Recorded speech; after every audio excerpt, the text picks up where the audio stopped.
सातत्याने वाढ होत आहेत।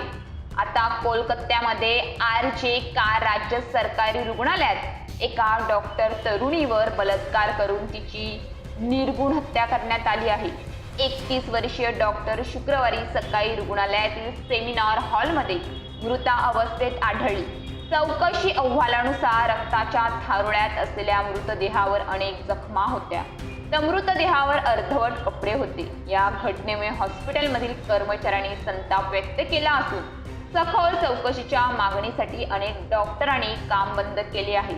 कोलकात्यातील आर.जी. कार मेडिकल कॉलेजमध्ये शुक्रवारी 9 ऑगस्ट रोजी विद्यार्थिनीवर झालेल्या अमानुष अत्याचार करून तिची निर्दयपणे हत्या करण्यात आली होती।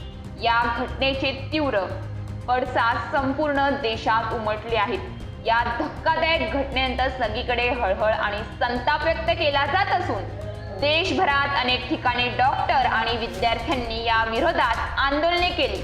या घटनेच्या निषेधार्थ पालघर येथेही निषेध नोंदवला। रविवारी 18 ऑगस्टला रात्री पालघर येथील हुतात्मा स्तंभाजवळ पालघरवासियांनी या घटनेचा निषेध नोंदवला। न्याय दो, न्याय दो, ममता बॅनर्जी न्याय दो अशा घोषणा देण्यात आल्या। सरकारकडे न्यायाची मागणी केली। तर यावेळी महिला व तरुणी मोठ्या संख्येने उपस्थित होत्या। या घटनांमुळे वैद्यकीय क्षेत्रातील विशेषतः महिलांवरील हिंसेच्या वाढत्या धोक्यांबाबत चिंता व्यक्त करीत वैद्यकीय सुरक्षेची अत्यंत आवश्यकता असल्याचे यावेळी सांगण्यात आले।